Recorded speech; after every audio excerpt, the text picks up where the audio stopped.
Hey YouTube, Ed here with Jack of all trades, and welcome to another video. So what we're going to do today is I'm going to show you how I built this entryway on my cabin using landscaping timbers and a button pass log cabin style building. So stay tuned and let's build an entryway.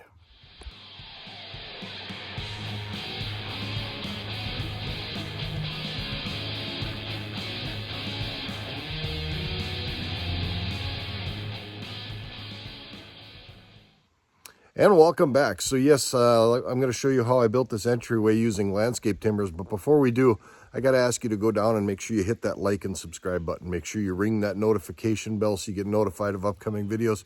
And hit me up with those comments. If you like what I'm doing out here on the Jack of all trades channel, let me know and I will continue to do more of it. All right, so what did I do? I took landscaping timbers, like what I've got right over there, right there, and I built a entryway onto the front of my cabin. This is a 7.5 by 6 foot entryway. I built this to just kind of, help keep the weather out, have a place to put shoes, and keep some of the dirt out of the cabin, things like that. And it really actually adds a nice look to the front of the cabin. It was something I've wanted to do for quite a few years, and so I just decided I was going to go ahead and do it. It just took me a while to get it done. And as you can see by looking at the window there, I haven't got it all trimmed out yet or anything, but we're going to go ahead and show you how I built this building. So yes, I went ahead to my local home center and I bought these landscaping timbers. And as you can see, they're flat on the top and the bottom and they're rounded on the sides. These are 2.5 inches tall and they're 3.5 inches wide. And let me just give you a little forewarning right now. These things are not dimensional lumber. They're not all the same. Much like as if you were building with real logs from the forest and you were just building a log cabin, these are going to act much the same in the fact that they're not dimensionally correct from one log to the next or even from one end to the next. So if you're going to do this, you need to be prepared to make some adjustments to take up for the variations in size of the logs and in the variations in the logs themselves. You can see there, some of those logs are pretty roughly cut. They run them through a mill one time, kind of get them halfway flat on the top and bottom, and then stick them in the pile. And technically, these are really supposed to be used for, raised flower beds and things like that. They are not designed to be made into buildings, but you can do it. And I've proved it right here that you can make this happen. So what did I do? I built this in what's called a button pass style log cabin. Now, if you see what it is every other log is sticking out here. There's a big space in between, and that's because this log butts up to this log. So it butts and then it passes. It doesn't have a stick out here, so that's the pass. And then it happens again on the next level. It's just you flip-flop it. So on this level, now this log butts up to this one and it passes. And so that's what's called a button pass. And it's just a different way to do it. It's not your typical log cabin style notching. And as you can see what it looks like, it looks pretty nice. I actually like the way that it looks. And it saves you from having to do true log cabin notching. It'll save you a little bit of time. But I am also here to tell you that this is not the fastest way to put up a building. If you're looking for speed, this isn't going to happen. This took me 3 weekends to build. Working pretty steady all 3 of those weekends. But understand, I put construction adhesive in between all of the joints to help hold everything together and to help seal everything up. And it is just not the most efficient way to put up a building, but it really looks nice and I like the way it turned out. So let's go ahead and let's get into the next part of the video where I actually build this thing. I'm going to do some voiceover and I'm going to tell you what I did because I just recorded me building this. So let's go ahead and let's get into that portion of the video. Okay, so we start off with my slab here, and you saw me pour this in a previous video. So what I'm doing here is I'm just laying down some ground contact green treated material, and I'm actually anchoring it with anchors. And I'm doing this so I have something to screw the first course of landscape timbers to. I didn't want to do the landscape timbers right to the concrete. It was too thick, and I didn't want to get anchors that were that long. And ultimately, I still had to cut the anchors off. And then the first course of landscape timbers, I used an 1.5 inch spade bit to recess so that it would accept those anchors. And now I'm just, on this first wall, I put up a 2x4 there on the cabin so that I had a good flat surface to adhere to on the cabin. And then in between, you can see here, in between each course of timbers, I'm laying down a pretty heavy bead of PL 400 construction adhesive. Now I got a hold of Loctite, and I asked them if that construction adhesive was going to hold up over the course of time, and he says, "Yep, it's indoor, outdoor. It should do exactly what you're asking it to do in this situation." And in fact, he says, "I hope you never want to tear that building down, because short of burning it, it's not going to come apart real easy, because that construction adhesive is quite strong, and it'll last for quite a while, years," he told me. So it should do exactly what I needed to do. But in between every course of timbers, I used PL 400 construction adhesive, and then I screwed them together with 4-inch premium construction screws. These were coated screws so that the green treat in the timbers should not corrode or affect the screws. And with 4 inches, being as how the timber is 2.5 inch thick, that gives me a good 1.5 inches of screw bite into the next timber. And then I actually sunk them about 1/2 inch, so there's actually 2 full inches of threads in the next timber. And here you can just see I dry fitted pretty much each and every one of these to start off with, just to make sure that everything was going well, and used my square to make sure that they were straight, and then again laid down that PL 400 and then screwed them together. But at first I was dry fitting each one just to make sure that everything was lining up the way that it should, and they were. So later on in the process, I didn't do the dry fit. I just knew what the cuts needed to be, and I just sped up the process by not doing the dry fit. But I did on the first few, just to make sure that everything was lining up, because as I stated earlier, these timbers are not dimensionally correct, from timber to timber, and even from one end to the other of the same timber, the dimensions were not perfect. So I did a lot of squaring, and I did a lot of leveling. I did use the level throughout the whole process just to make sure that everything was leveling correctly. And then of course I plumbed everything, as far as the door frame and things like that, just to make sure that everything was coming up straight and plumb. But used a lot of caution in the beginning, which I don't regret. It just took a little extra time.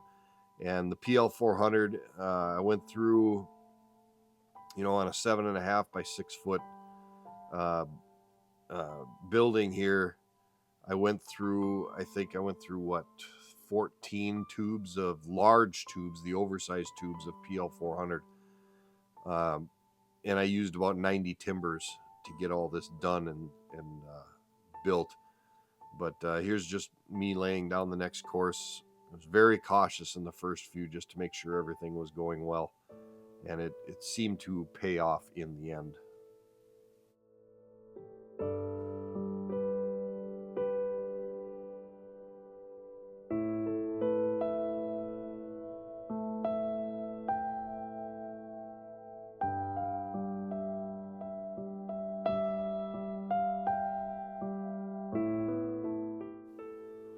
So now you can see here, I'm actually toe screwing that timber into the 2x4 that I put into the cabin.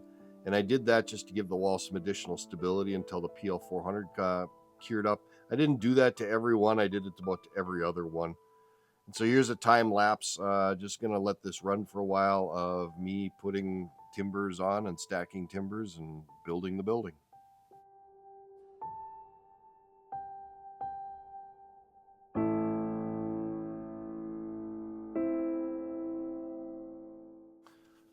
So right here, I'm putting the first 2x4 up for the door frame. I had quite a few timbers stacked up, and I figured it was time to start prepping for a door frame to put it in. So I just plumbed and leveled the door frame timber, or the door frame 2x4 there, and that's a green treated 2x4. Probably didn't need to use it, but I figured it couldn't hurt.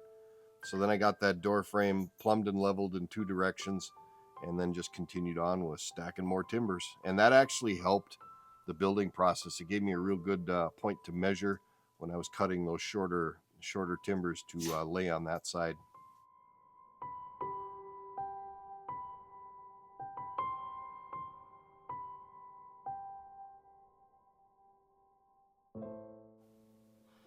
So here I'm just showing you how I notched each of these timbers, and I didn't do like a notch, if you will. I just made a flat spot. When you're butting up the one timber to the other, you know, obviously you would be butting up to a round surface, and that would leave some pretty healthy gaps. I thought it would be advantageous and more durable and more sealing if I went ahead and notched the spot where the timber, the butt timber was going to butt up to the pass timber.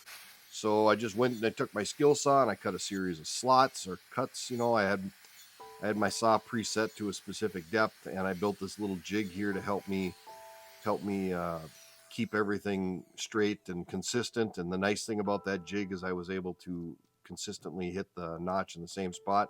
Then I just took a hatchet and I whacked out the chunks.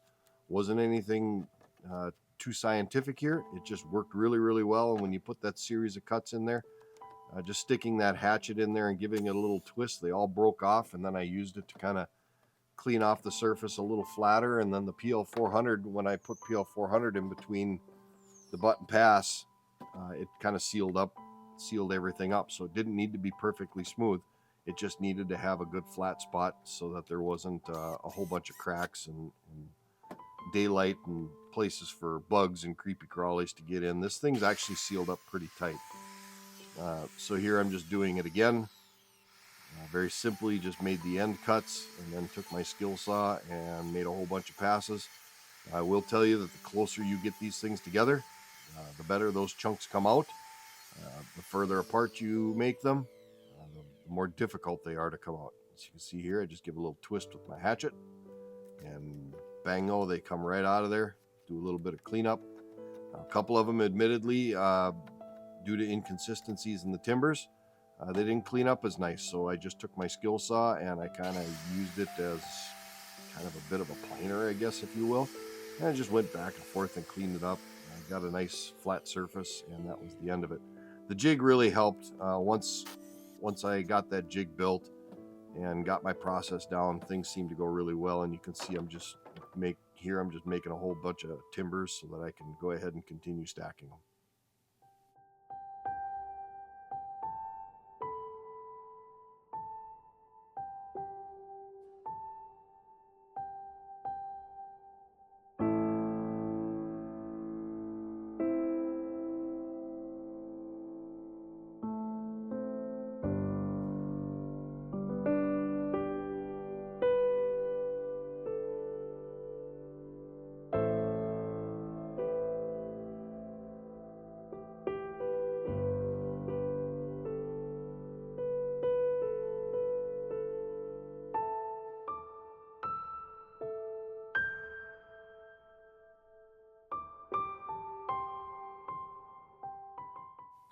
So when it came time to do the roof, I decided I wanted about a 2-foot overhang. So I just left my eave logs and my purlin logs and my ridge log full length. I didn't even cut them off.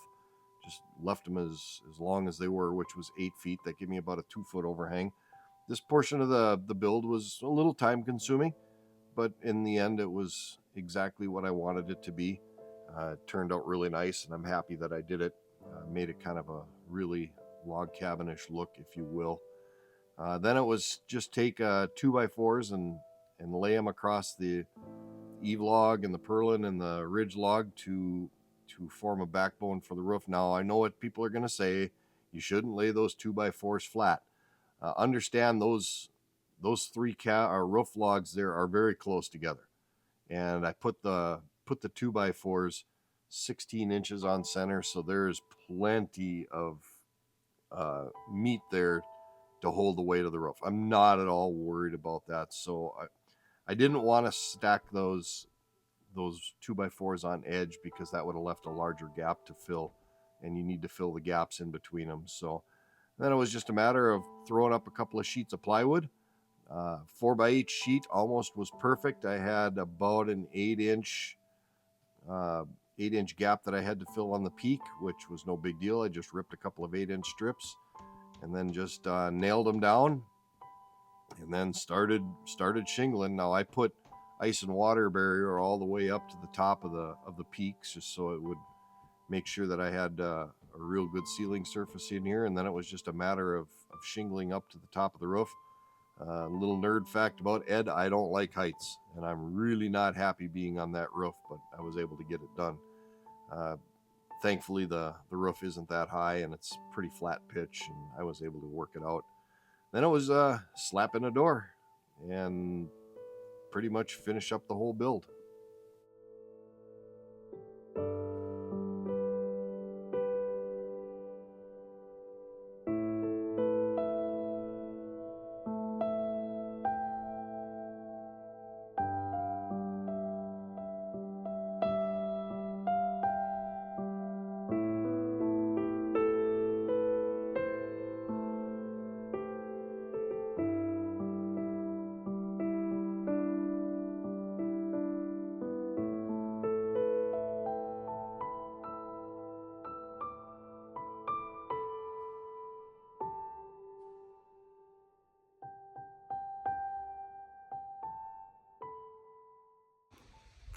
And there you have it. That's how I built that entryway using landscaping timbers and a button pass stacking log cabin style method.